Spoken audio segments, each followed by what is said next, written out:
Most small business owners don't struggle because they lack effort. They struggle because they lack clarity. My name is Adam Diaz, and I've spent nearly 2 decades building, selling, and advising small businesses. This platform exists for one reason: to bring clarity to chaos and insight to confusion. Only what moves your business forward. Here, we talk real strategy, real numbers, and real leadership decisions that actually make your business profitable. If you care about margin and not just the hype, this podcast is for you. Welcome to Margin. All right, Matt, thanks for coming on the podcast. Yeah, thanks for having me, man. We've done a lot of stuff together. We've been friends for, 5 years now? Yeah, longer than I wish it was. But Longer than, well, we pastored a church together. We've talked about business a lot over the years and had a lot of fun. So it's going to be hard because we've got a lot of history here. And we're going to try and have a great conversation about something specific that'll hopefully be helpful to the audience. So why don't you start by just telling us a little bit about yourself and a little bit about the business that we're going to talk about today. Yeah, no, that's great. So I'm Matt Steltenpohl. I actually grew up in Tri-Cities, which is where we are in southeastern Washington. I have a twin brother and then 2 younger brothers, and that's relevant because the business that we're in is a family business. Oh, family business. Yeah, family biz. So me and my twin are in the business now. My mom started the business about 15 years ago. She's a nurse. My twin is a nurse as well. And a little bit of the story behind the business is just that my mom started this business 15 years ago, providing in-home care for seniors, which essentially means that we're a staffing company. So we hire caregivers. They're usually licensed CNAs, which is a nursing assistant. Okay. And they go into a senior's home who needs help to kind of keep them home and help them to be independent at home. You know, we've talked about this business a lot of times, and I don't know that I've ever really heard you dial in the fact that it's basically a staffing company. Yeah, and if I'm talking to someone, I usually frame it in one of 2 ways: either a staffing company or a matching company. Matching company? Matching, Matching, right. okay. Yeah, so because you're matching CNAs with 100%. Clients or customers? What do you call Clients, them? Clients. right. So, the way I've thought of in-home care, right, just for the audience out there, we're thinking nursing home, but not going to a home. It's basically you're making the nursing home your home. Right. And your customers, clients, have lots of varying degrees of need. Sometimes you just stop in once or twice a week. Sometimes it's around the clock care. Yep.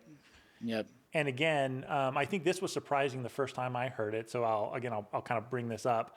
But how many clients does your company have? So ours has about 80. About 80 clients. Mm-hmm. And then about how many staff does it take to service those clients? It's about a 1-to-2 ratio, which is what we actually aim for. Okay. Other agencies, it might be 1-to-3. And what so that you mean 1 staff to 3 clients? Other way around. Other way around. Right. So it'd be like 3 staff to 1 client. 3 staff to 1 client. And a lot of that will depend on how much, what's your potency of hours is what we call it. So like how many average hours per client are you servicing? Okay. So some agencies are high volume, which means that they are doing more of those like flyby visits. Right. The 1 visit, the 2 visit. And so they might have, 5 or 6 caregivers per client. Right. We're niched a little differently to where we're trying to provide high quality care, which means that they have high needs. And right. so it's about a 2-to-1 caregiver to client.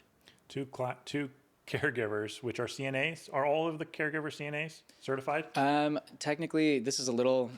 In Washington State, we have... I know. It depends state to state is the short answer. Washington State is very regulated, so it's either a CNA or a home care aide, which is another license. And then, of course, you have your twin brother and your mom are both nurses, registered nurses. Right. And my youngest brother just became a nurse. And your youngest brother just became a nurse. So you got to run him through the hospital system, get him all trained up, right? And then bring him into the business. Yep, he's got to go. Family business. Is there another black sheep in the family, the 4th brother? Yeah, I guess we can talk about him. Yeah, so I guess you'd call him my middle brother. If we're saying he's the middle between the twins and my youngest. So he has kind of dove into the finances with the business for a while. He exited the business and he's doing something a little differently. Okay. But I think we'll reel him back in. Reel him back in eventually. Yeah, keep the family business going. Cool. So it's a great business. It's been pretty successful over the last 15 years, is my understanding. You guys have done well. And what is your role? You didn't really get into that because you're not a nurse. You're not a CNA. What do you do there? Yeah, what a great question. Don't we all want to know? Yeah, right. My office My staff mom want to asks me know. that every day. Yeah, right, Right? yeah. Literally. So my title is Director of Operations. I just became a part owner in the last... Congratulations. That's Thank exciting. you. Yeah, in the beginning of November Okay. of 25. But really, the way I've tried to consider myself is I want to be the track layer for the train. So I want to be the person who's flying around from recruitment to... Wait, flying or track? You Oh my gosh, you I'm switched using way too many analogies with me. Like metaphors. first we were on the train analogy, then we're on the plane analogy. You know what? Let's stick with the train. I think that's Stick better. with the train. Okay, so you're the track layer. Yeah, No yeah. flying around. No flying around. Walking around briskly. I'm walking around from department to department, trying to make sure that they have the right track in front of them so that they can do good work. Okay. And so I want to empower my team. I want to do everything I can to kind of keep myself out of the weeds of the business, because we hire good people in order to provide good work. And if I don't trust somebody in the office to do something well, then why did I hire them? Sure. So the short of it is I'm the director of operations, but really I've kind of dove into every category of the business. Now that I'm an owner, now I'm using the plane analogy again. Okay, here we go. Okay. Now I'm flying into the air and All trying right. to sit into the clouds. 20,000 feet. 20,000 foot view, and just really say, okay, where are we really going with this business? Right now we're in Tri-Cities. We've serviced some clients in Walla Walla organically. Now we're doing more of like a branch strategy. So we've actually opened a branch in Walla Walla, Washington, Okay. which is about an hour from where we are at. And just for some context sake, where we are in Eastern Washington is very rural, which just means that if I get in my car and I drive from the Tri-Cities to Walla Walla, which is an hour drive, I'm not seeing any humans until I reach Walla Walla. Okay. And the reason that's important is because a lot of home care agencies will say, hey, I have 10 branches, and they're all within 10 miles of each other. But that's because they're in Atlanta, Georgia. Right. Or that's because they're in, Cincinnati or some huge city. Sure. And so the reason that's important for our strategy is as we look towards expansion, which is a lot of what we're going to talk about, there's some questions that we're asking about in terms of how do we expand into other geographic markets, knowing that there isn't going to be help between here and there. Right. So I can't send a caregiver if somebody calls out from, X town between this town and my next town. You as a staffing company, you don't have the flexibility to send somebody from the Tri-Cities to Walla Walla. Right. Whereas Atlanta, Georgia, that has 10 agencies within a 50-mile radius, there's more flexibility. Is that what you're saying? Totally. And so they, their struggles are different. And I have good friends in Atlanta specifically. So it's fun to, talk about that kind of stuff with them. Sure. But the reason that that's worth at least mentioning is right now, kind of a twist to where we're at is that we're more or less centralizing certain things that we're doing in our business to provide support for our branches. And we're trying to localize the person-to-person responsibilities to the branch. And the reason that's strategic is because, so let's talk about like billing, for example. Like if I'm a client and I have a question about my bill, do I have to talk to somebody in my city? Or can I talk to someone who's overseeing billing at a different city? And the answer would be that's a centralized task. And so we're creating more or less a hub or a centralized service to our branches here in the Tri-Cities. And so as we did that, we have a gal who has been in the company for 12 years. She's amazing. She's awesome. She's done pretty much every position in the business and helped grow the business. But she ended up moving to northern Salt Lake City, Utah, and was doing scheduling for us remotely. Well, we decided that because we're a matching agency, we want the people to know the people that they're scheduling. And so we wanted that to become a localized task. And so where this all... Not a centralized Not task. a centralized task, exactly. Okay. What that meant was we had to make a decision with her to say, do we have a position for her that's remote, or do we let her go? And instead, we kind of found a third way. And so my mom and I actually flew down to Salt Lake, met with her, had lunch, and Flew or took a train? This time we actually took a plane. It was amazing, actually. Okay. Yeah, it was a plane. Okay, just clarifying, because Yeah, before you were saying the train thing and I'm trying to figure out how I can get a horse and buggy in this one, but I don't know if I'll do it. Pennsylvania. Pennsylvania, exactly. Once we start providing care in Pennsylvania, we'll grow our beards. But anyway, long story short, met with her and essentially said, here's the direction we're going. You've been amazing. We trust you. Would you be interested in starting a branch? Okay.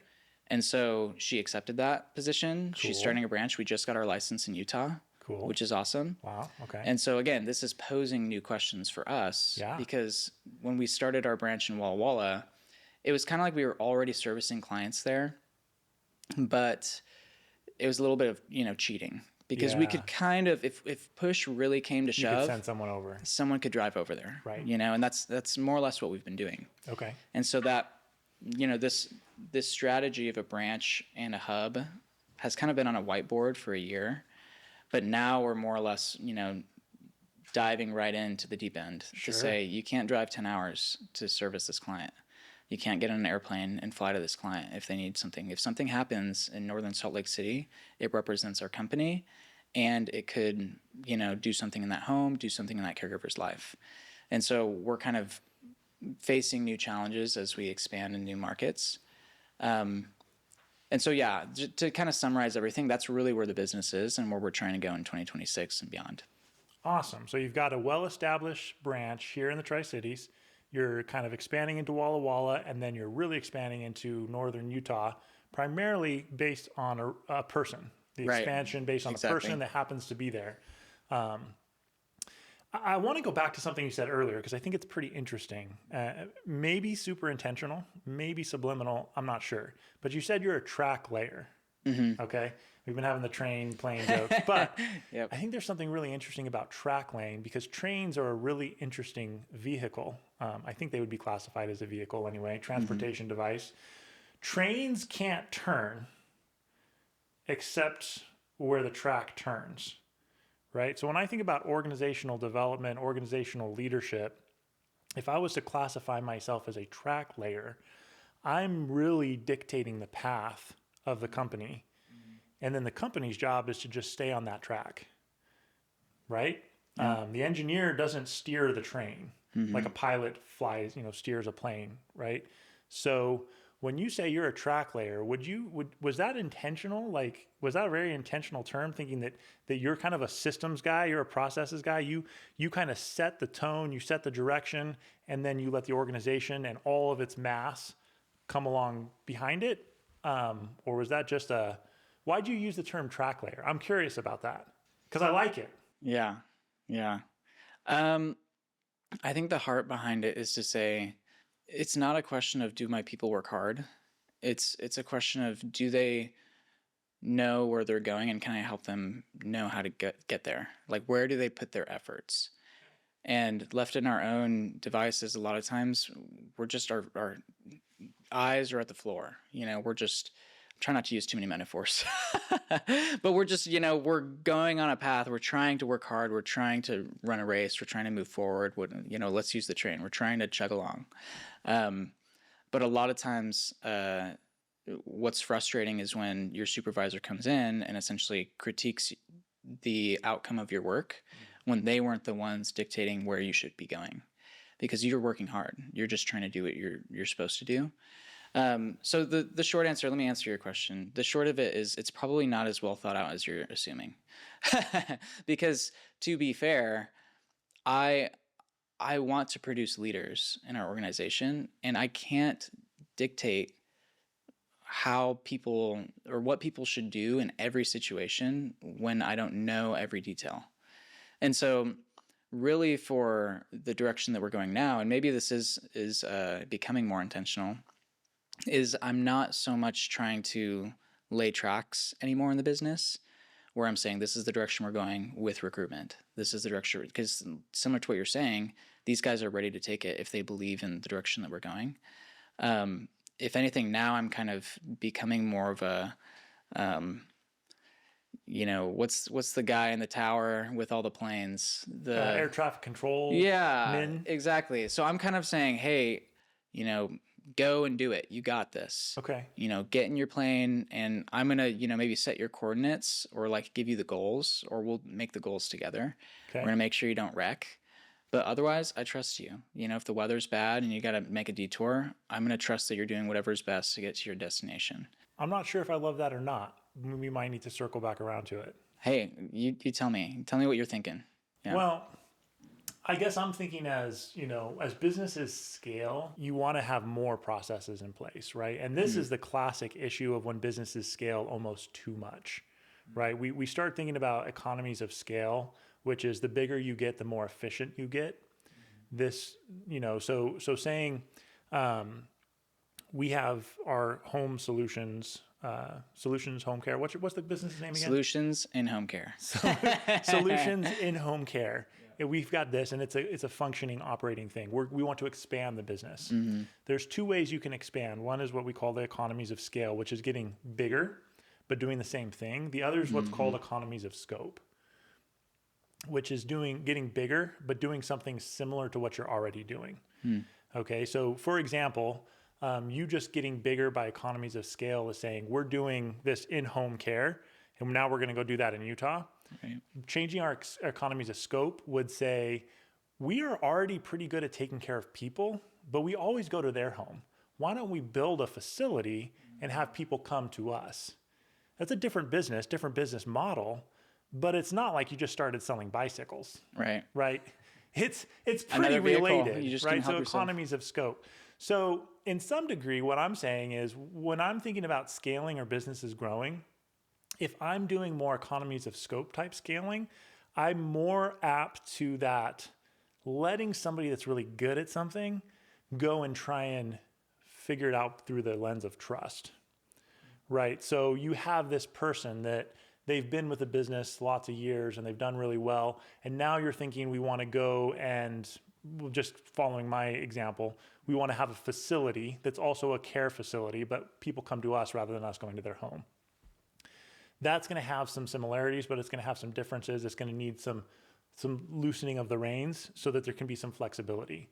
But I would think in an economies of scale, you're going to want to do more what you're talking about at the beginning of the conversation, which is how can we take what's good, centralize it, systemize it, process drive it, and expand it into these other locations, right? Which again is why I was kind of attracted to the term track layer. I think that was a really good term for what you want to do. And it kind of is a franchise model too, right? Right. In a lot of cases, a business can expand, can scale, is thinking, do I want to go franchise model or do I want to just grow and maintain the power and control in the center? And both are fine business models, right? I don't know that this is the time to have less control. I would think this would be the time to have more control. I mean, what do you think? Why would you go from track layer to air traffic controlman? I'm curious about that. Well, and here's where I'd invite your feedback. Okay. Because everything that I'm operating on right now is a little bit on the whiteboard, similar to what I said earlier. So Okay. it's kind of a strategic thrust of where I want to go, but it's still kind of in the air of whether this is actually going to work. Okay. A lot of our business is contextual. So like this is what I tell our staff, like we don't sell t-shirts. Nothing wrong with selling t-shirts, okay? But we don't sell like a replicable product that I can guarantee is the same color and size and fit. Right? I see where you're going with this. Keep going. So much of the success of in-home care, or really matchmaking, all that sort of stuff, is being able to take someone's context and their life and match that accurately and well with another person's life and then manage that relationship. Right. Which is so much of what we do. Sure. Like we can talk about 1,000 things that we provide that's, listed on our website or whatever, the services we provide. But when push comes to shove, when someone is calling us or saying, I need help and I need to trust that a human being is going to walk in the store and take care of me, or a human being is going to walk into my mom's home and take care of her. And so that kind of trust, let me back up. Every agency is going to provide promises. And so the only way that I can, with confidence on the phone with a client in Utah, give them the promises that we have is because of the backboard of Elsha who's there. Right. Right. And so like my current strategy is to say we do have our systems and processes that have worked. But when we get to northern Utah, things might be different. It's a way larger, geography, a lot more people, condensed, a lot of different things. Depending on where a client lives, it might be way, farther away than where the caregivers live, Mm-hmm. just depending on, what the economic status looks like there. Yeah. And so I have to put a ton of trust in Elsha to essentially say, you need to own what's happening there and Mm-hmm. make sure, like, what I want is to tell you where you're going, which is quality care, safe care, and that the caregivers have a job that they're excited to be a part of. However you get there, I'm here to support you. So I got a couple of thoughts about that. One is related to my father-in-law, who was working for the railroad for BNSF, and he retired, I want to say 5 or 6 years ago now. But as BNSF grew, I mean, and they're a huge organization, right? Massive, massive, massive. Yeah. And they got picked up by Warren Buffett. Berkshire Hathaway actually bought BNSF. I love that about like that level of investment is it's like, I need a logistics company. I need better logistics for my other companies. Is there any railroads for sale? Like, yeah, right. Yeah, so Warren Buffett literally buys BNSF, right? But with that change came something interesting is they turned everything into a number and an analytic. And my father-in-law hated it. It was his time to go out because my father-in-law was a railroader, right? He knew how to do trains. He knew how to work on them and fix them and derailments. And he watched so much of the mechanics that were tracked by pure numbers just be dumb railroading. And it drove him crazy because he's a railroader, right? One of the old timers that knew how to actually, how things actually worked. And BNSF, good or bad or whatever, started hiring more and more basically MBAs that had never been railroaders before. And these MBAs had their spreadsheets, had their numbers, and sat in their offices and said, this is how railroading should work. And there was a massive disconnect because there is some individualized context to different situations that just comes from the experience of being on the ground. And when you're as big as BNSF, I think the inefficiencies aren't going to kill you because they mostly just get passed to the customer. But I think there's a lesson there to saying, yes, there's an advantage to having the metrics, the knowledge, and then there's an advantage to having a railroader, somebody that knows boots on the ground, right? But you don't want either by itself. And another analogy I'll give you is, in my building company now, I've often said that, me and my business partner running Lexar Homes, we build custom houses, is like flying a plane. And I will say, my partner, he's been in construction and real estate for 15, 20 years. He flies that plane by feel, and he's really good at it. Totally. And I fly that plane by instruments because I'm new to the industry. And, at the end of the day, we are really good co-pilots because we're using kind of different inputs to get that plane where it needs to go. And again, I think BNSF, at least according to my father-in-law, who's a hardcore railroader, thought they were going too much by instrument, too much by metrics, not enough by boots on the ground.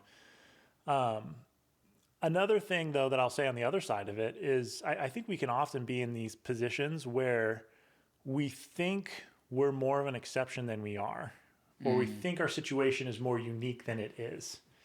And I think there's usually more patterns and processes in the various things that we do than we realize. And at this point of expansion, I think one of the most helpful things you can do is not just asking the question, what do we centralize and what do we push out to the local offices, but also what do we systematize and what do we leave to the old railroaders to figure out, right? What is a non-negotiable part of the system that needs to happen in Utah, regardless of the context, and where can the context win out? And based on personality, sometimes you'll have people push back a lot. Your person in Utah, and I don't know her at all. I don't know what she's like, her personality, so I don't know. But she might give you a lot of pushback and say, well, you don't understand, Matt. You don't understand what it's like in Utah. You don't understand what this customer's like. And on some level, she might be right, but on another level, you can say, no, I do know what it's like. You're not such a unique flower as you think you are. Like, cause this is how it goes. Like we always do this. We always return calls within 8 hours or whatever the different things are that fits the processes. And so part of that scaling is definitely going to be figuring out which is which, because I think if you over systematized, you can get kind of into that position that BNSF was getting into at the end, where there's so much looking at the metrics that they're not actually on the ground doing railroading.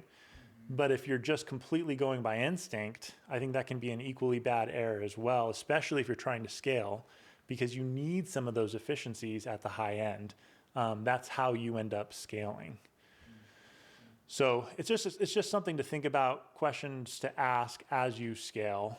But I know before we sat down and started this conversation, you had sent a form in, which I appreciate, and it had some kind of specific questions about this scaling process. I'd love for you to bring one of those questions up. There's a couple, so you pull at one of those threads and let's go down the rabbit hole a little bit. Yeah, well, and I wonder if what might be most helpful too, and again, just because you know me so well already, is I can kind of pose a little bit of my question, and I would really invite you to either ask some clarifying questions or to, kind of direct it as you wish. So you Okay. pull the next thread. How about that? You start pulling the thread, I'll lay some tracks, we'll pull the thread together. And then we'll get on our unicycles and go off into the sunset. Yep. It's been wonderful. Perfect. Yeah. So a little bit of my struggle, and I'll even just give you the brief about the last 3 years, is, I am not a nurse. I may be similar to you in your situation with Lexar, right? I'm looking at the instruments. Like, I don't have the caregiving experience. I've been in one client's home, 5 clients' homes, maybe, Right. I've met multiple clients, but I haven't gone to their home. I don't go and provide the care. Sure. My brother and my mom are nurses, and they've had a ton of that experience. Right. And basically, you could call it 80 to 90% of our staff who are in the office go out into the field. And that's how we want it. That's totally how we want it. But some of my fear has been, as we grow and scale, I'm kind of operating off of some business insight and assumptions of what we can do, and not necessarily seeing the potential challenges that are coming for us. And so something that I've been posing for myself is like, what if it's my responsibility to be the leader who is helping us know where we're going? I want to do as much as I can, as realistically as I can, to create contingencies on where we're going and why we're putting our focus on where we're going. So simple example would be Yakima is another city that's about an hour away from us going the other direction. We could easily start another branch there. But instead right now, we're putting a lot of our trust and focus on this branch that's 10 hours away in northern Utah, where we don't live. Because you have a key person. Because we right? have a key and that person. key person is a really valuable asset. Right. And so a little bit of, I guess what I'd be, my initial question to you was essentially, what kind of questions should I be asking myself as we expand in geographic markets? And I asked you a little bit more on the financial side. So just thinking, if we were going to go the acquisition route, how much leverage or, how much debt should we be sitting on before we say, listen, we need to make some more money. We need some cash flow, some money in the bank before we even consider shopping. Right. And again, using a home, analogy, you don't like having people who haven't looked at their finances when they're trying to buy a home. Yeah. Or when they're trying to build. And you're like, listen, you should have done that first. So that's a little bit of my question for you, but I'd invite you to kind of ask any clarifying questions around that. I've actually already got 2 thoughts before we go to the clarifying question, because I think that's really good instinct and really good insight. So I want to back up and answer kind of a first question first, and then dive into kind of more that risk analysis side of it that you asked. So I think the first question we should always ask with business expansion is, should we expand? Because I don't think that answer is always clear. And I think sometimes people assume that, well, bigger is always better, right? And I don't think the answer is always yes to that question. Because and even more than that, I'll say, and I don't think this is where you're at, but if there's anybody listening that maybe is in this situation, I think sometimes people think that bigger will solve my problems, right? So things are rough at this size. If only we were bigger, then my problems would be solved, right? We've even been like, so we've run churches together. We've both been church planters. people fall into that trap there as well. Oh yeah. Right? Is thinking, well, if only my church had more people, then it would be better for whatever reason. And the reality is, if you have a small church that's dysfunctional, growing that church to be a big church is just going to be a bigger dysfunctional church. And getting big doesn't solve problems. In fact, it will expose problems that maybe weren't that big of a deal at a small scale. And so that first question is, and again, I don't think this is where you guys are at. Like, hey, we need to grow so we can fix XYZ problem. But I think a lot of businesses do that. We need to grow, we need to expand so we can fix XYZ problem. But then the second thing is, are we really poised to grow and not expose holes or weak spots that are there? And so that's kind of the first question I would always ask if I was thinking about expanding is, should I grow? And if I expand this, am I expanding something really healthy? Because if I'm growing an unhealthy business, I'm just going to have more problems. As they say, more money, more problems, right? So Yeah. it's really true. You've got staffing issues at 50 people. You're going to have twice as many staffing issues at 100 people. So I think that's the first question I definitely ask is like, why are we expanding? And is it going to really make the business stronger, or are we just going to add complexity to our life? And at the end of the day, one of the biggest questions you answer the biggest ways you answer that question is, what is your margin on the services you offer? And is that consistent, and is that scalable, right? Can I make money consistently at another place? And then if I centralize services like you're talking about, then that actually lowers my overhead. So you should be able to keep more of that margin at the end of the day. So that could be pretty cool, right? So I think it's a good question to ask, and just right out of the gate, does it make sense that we would expand? Then the second question you asked is that follow-up question, like, so how fast, how much risk? Right. Right? And I can give you my opinions about this, but I don't think there is a really right set answer. Because I was thinking about this. If you ask, say, Dave Ramsey that question, he's going to say, well, you can expand when you have no debt Right. and enough cash in the bank for 6 months reserve. And, like he is extremely, and if you listen to his content online, he's extremely risk adverse. Right. I'm in real estate and construction, and a lot of the guys I run with are just gunslinging, Wild West, go broke 3 times last year type of guys, right? Right. I mean, and that's not my personality. We don't run Lexar that way. But I've talked to even mortgage guys that are in the space, like are shocked that we take a little bit of a slower approach to it. It's like we feel some integrity to the fact that if we start a job, we're not going to run out of money. We're going to finish it, right? But in real estate, the industry at large is so risk tolerant to a fault. It's just, like I said, it's run and gun, leverage to the nth degree. I mean, we're just going to leverage the crap out of everything, borrow as much money as we can, and hope that we end up, with enough something at the end, right? Yeah. And a lot of real estate developers, whether it's land development or structural development, are that way. It's a personality trait that ends up getting into that business. And so part of the answer to this question is personal. Like, how much risk do you want to take on? How confident do you feel in it, right? If you thought there was a 1 in 10 chance that something would fail, would you still do it? Or you ask a real estate developer, the answer is yes. You ask Dave Ramsey, the answer is no. Right. Yeah. Dave Ramsey doesn't want to do anything unless there's close to 100% chance, I would think, or at least he has the margin on the back end to be able to, if it fails, Right. it's not going to really change my life, right? I've built up enough savings to be able to absorb any bad thing that could happen. Yeah, that's good. And it's interesting too, because, this might be a good entrance of the family business dynamic as well, right? Yeah. So I'm sitting here in this chair representing solutions in home care as if I'm like king of the world. But I have 2 business partners who I grew up with. Yeah. you know, my mother and my twin. Yeah. And the good news is we have just a really solid relationship. I'm a pastor at our church, obviously, as well as my twin. And so much of our life overlaps. And I had way more people caution me towards a partnership with someone like that than not. And I really understand it. Like, I would not blame anyone for giving that sort of advice. Sure. At least to this date, it's been great. Good. So we'll see. But same with my mom. Like, she's very trusting, and it's been really awesome.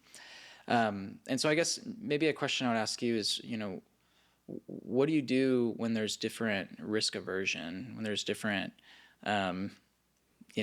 preference on an opportunity comes your way, and now one of you's ready and the other's not? And, maybe you might deal with this most in marriages, right? Sure. When people are married and they're trying to figure out a house, one person's like stomping in the door ready to buy, and the other person's like barely getting out of the car. So like how do you advise those people, or how would you advise me on that? I mean, the most logical or obvious answer feels like a least common denominator sort of scenario. You're not going to be able to do anything more risky than what the least risk tolerant person is willing to do. Or there needs to be a really good plan of and communication saying, hey, I know you're uncomfortable with this risk. The two of us, let's say your brother is the least risk tolerant, but you and your mom are more risk tolerant. Can you bring him along in a way that's still caring and respectful, because it is a big deal. They are still going to be part of the business, part of the decision, and carry part of the risk, right? A big part of the risk. Yeah. So I would say probably most of the time you want to go more to that least common denominator factor. Yeah. No, that's good advice as well. And I think what's beneficial to us, I guess, in some way, is that we've kind of already played our cards. Like, we have 2 organic branches that we're growing right now, right? And really 3, including our, Tri-City branch, if we're just to say that. And so we really haven't done any sort of acquisition.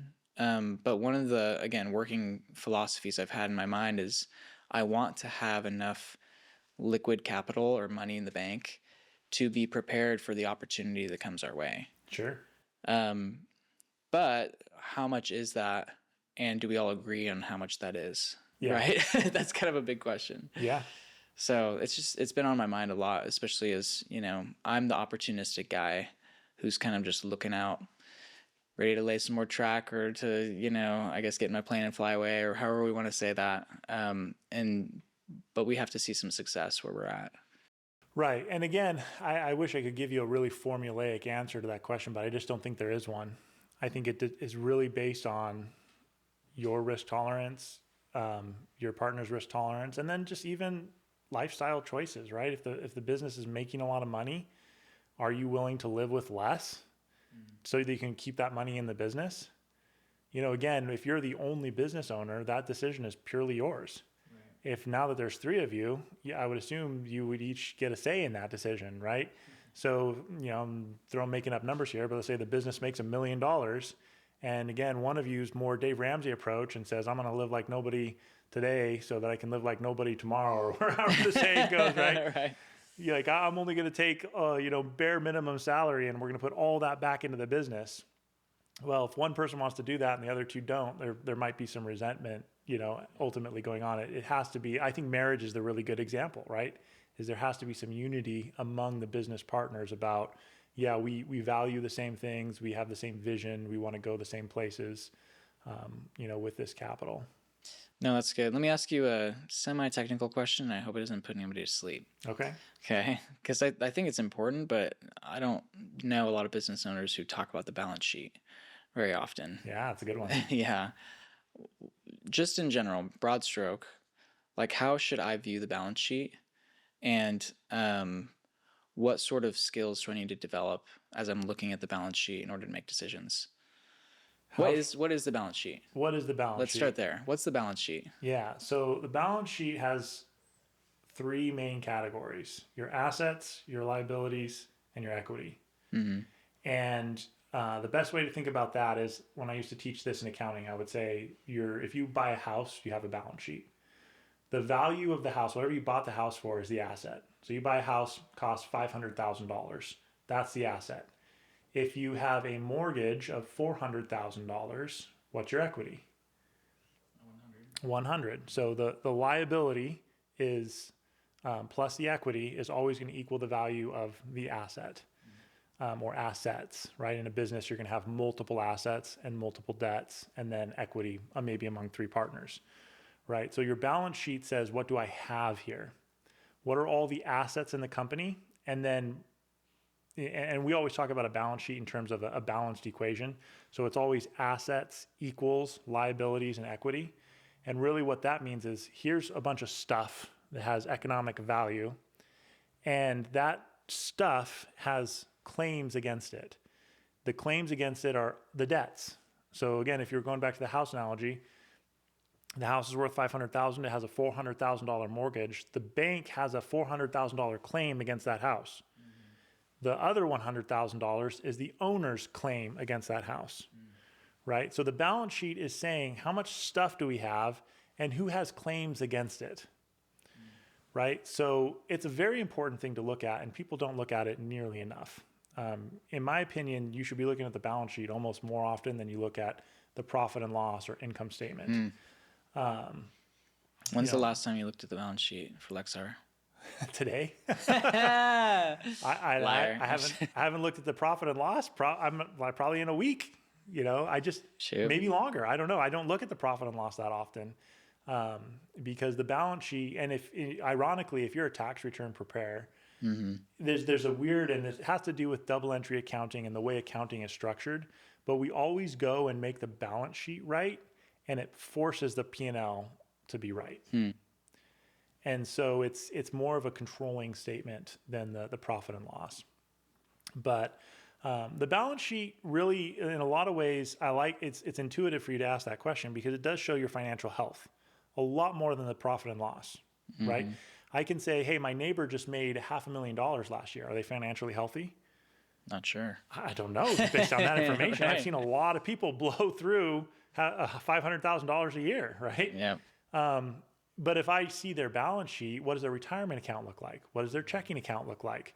What do their credit card balances look like? Those are all balance sheet things. What is their house worth? How much is their mortgage?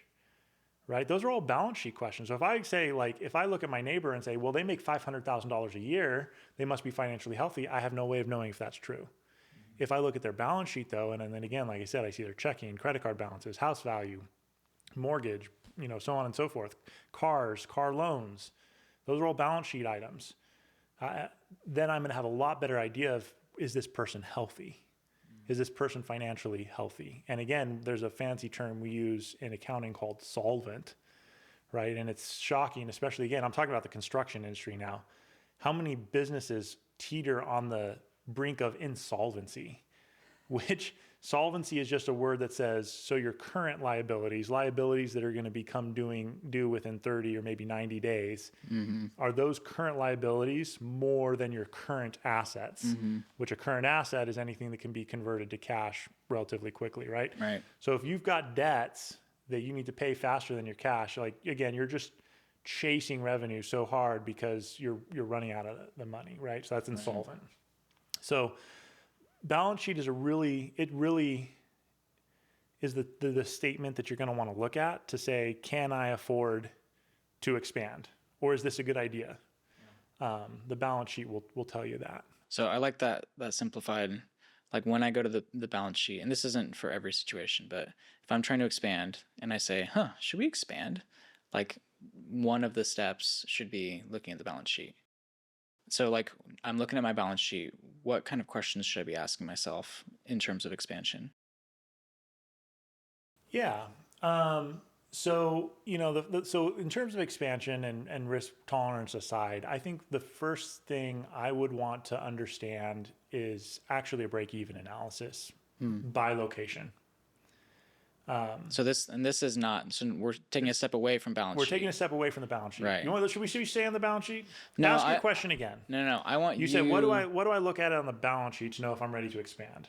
Yes, but I'm not sure if I'm asking the right question. So you're essentially saying that is a good question, but maybe there's a better question to ask. let me try and think of an analogy, because when I think of the balance sheet, I think of like how stable of a foundation did I build? Okay. Let me think of an example. Because you can do something on a base that's either really strong or not that strong, but it's still strong enough, right? So the balance sheet shows how strong is your financial base to be able to afford turbulence. Let's put it that way.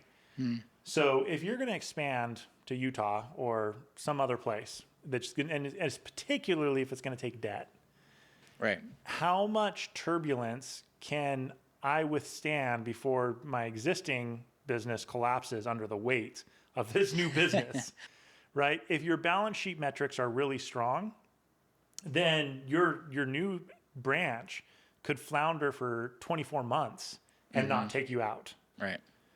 If your balance sheet is kind of flimsy to begin with, and it's like, well, we need to be turning a profit within 3 months, or this is going to start draining, the lifeblood out of our current business, then that's going to be bad, right? How much stress can your business withstand? That's kind of the what the balance sheet answers.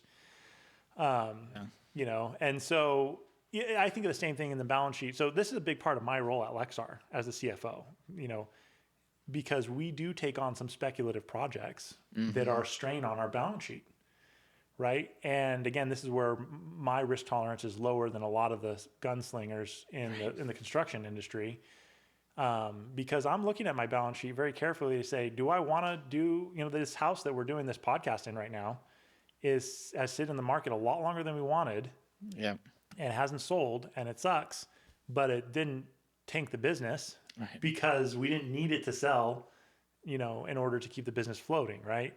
So especially in construction, those numbers are very complicated because there's so much money moving through and around and everything else. But that's kind of what you're looking at, is like the balance sheet shows the foundation of what can I withstand without toppling. What I was going to say then is what I think you really need to look at is what is it going to cost me in overhead to open this place?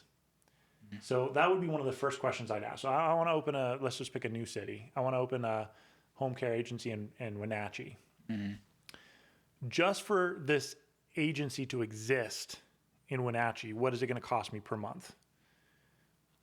And I like to call that like my burn rate. And I think burn rate might mean something different, but that's what I use burn rate for. Right. So you're going to have to hire an office admin. You're going to have to rent a building. You're going to have to get insurance, for this new place because blah, blah, blah. You're going to need one vehicle. I'm just making stuff up, right? But for this business to exist in Wenatchee is going to cost me $20,000 a month. Okay. So if we get no clients for 3 months, I'm going to need at least $60,000. How will $60,000 affect my balance sheet? For some businesses, that might be a blip on the radar, and for other businesses, that might just take you out, right? And so that would be the first thing I would kind of determine is what's my burn rate. And then the second thing then I would determine is my break even.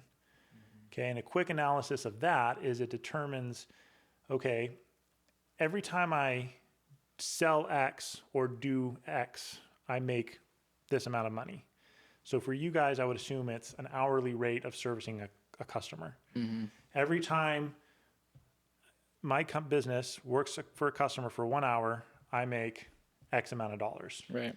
And again, we call that margin because that counts for the cost of providing the service, but it doesn't count for the overhead. Because what ends up happening is that's how you figure out your break even, which means, okay, if I only do 20 hours of service a month, that's not going to cover my overhead. What if I do 40 hours of service a month? Well, that probably won't either. Well, what is the number? There is a number, and you should know it. Yeah. When we do 197 hours of in-home care in 1 month, we pay for all the costs of doing the in-home care, and that's the magic number that covers all our overhead. Then after we do more hours than that, that's when we start doing a profit. That's what a break-even analysis tells you. And figuring out your break-even analysis, for your company is super helpful. But you guys have grown way past that now. You're into profitability zone, but you can do this break-even analysis for each branch that you open, and it's super important. And that gives you more projection to say, okay, we need to do 197 hours per month of service to break even. On average, we can add 20 hours of service per week, month, whatever, in sales. Right.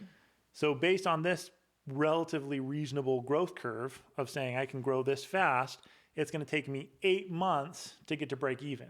Now we can do Excel and make it even better and say, okay, we're going to lose more money in month 1 because we have almost no revenue, but by month 8 we're almost breaking even, and that gives you a really good picture of how much cash you're really going to need, because you're basically, when you open a new location, you're going to lose money for some amount of time. And so again, how much money am I going to lose if it takes 8 months to ramp up, if it takes 16 months to ramp up, if it takes 24 months to ramp up, and then how much will that affect my balance sheet in each of those cases? And then you talk to your business partners, let's just say your twin is the one that's really nervous. Okay, say Robbie's the name of his brother. You say, Robbie, the worst case scenario is this is going to take 24 months to ramp up. If this takes 24 months to ramp up, we're going to burn this much cash. If we burn this much cash, here's our current balance sheet. This is the effect it's going to have on our balance sheet and our cash flow. This is the effect it's going to have on company draws and profits we take. Best case scenario, though, it doesn't take 24 months, it takes 8 months. And if that happens, this is all the effect it's going to have, right? How do you feel about that? Yeah, that's good. So that deficiency of fund, or I don't know the right way of saying it, essentially the lack of profit. Yep.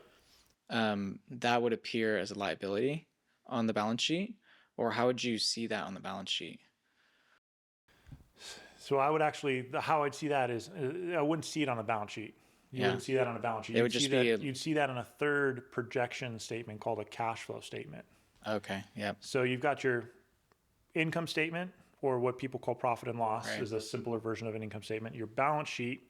You've also got a statement of equity over here. Don't worry about that. And then you've got your statement of cash flows. And those are the only 4 statements. Statement of cash flows, and then particularly your projection of your statement of cash flows is what you'd be looking at there to see. And in the statement of cash flows, in a lot of ways, says, my cash started here, my cash ended here. My cash is higher now than it was before. Why? Because just because you have more cash doesn't mean you made money. That's the funny thing about accounting. Just because you have less cash doesn't mean you lost money either when it comes to financial statements, right? So as we're looking at, how will this affect the business? I'm looking more at the cash flow statement and projections than I'm looking at like a balance sheet. Because the balance sheet is a snapshot. Balance sheet is a snapshot. It shows me what's true as of a certain date. Right. Okay. That makes sense. Yeah. No, that's really helpful. I think the conversation in regards to, and let me back up and just, I can't help it. I'm just going to say that again. I'm flying in the air. All right. I'm up in the clouds again just for a second. Fire. We're flying in the air again. I like that you posed the question about, why are we growing? And I think there's a couple different directions that you can really go down that road. Something semi-convictional for me has been just this idea of, there's 3 different ways to grow. You can do something new, you can do something better, you can do something more. And usually that's the order that people go in. Is they're like, oh my gosh, and you kind of mentioned like, we're going to change our scope. Maybe we'll find a cousin revenue source or revenue line that we're going to start investing in our city. And I see that a lot in healthcare, especially. We're going to start providing, medical equipment, right? Or, whatever. Life Alert. We did that. I wasn't there for it, but we did Life Alert. My preference is to do more, and start there. And I think that that's the order that people actually should go instead, is to think, I'm doing something really great now. Can I do more? And then you figure out what what's my cap at that point. And then you say, okay, instead of just, we've hit the more ceiling, instead of doing something new, can we do it even better? Can we increase our efficiency? Can we, Right. you know what I mean? You kind of figure out how to increase your margin. And then you ask the question, what new thing can we do? Right. And I think that's just something, you know, because I think that order also reflects to some degree your values. Because a lot of people, including myself, just favor the large. You know, if I'm listening to a podcast or looking at a book or whatever, I'm not looking at average, you know, person does okay. You know, it's like I'm not looking for that book. Right. You know what I mean?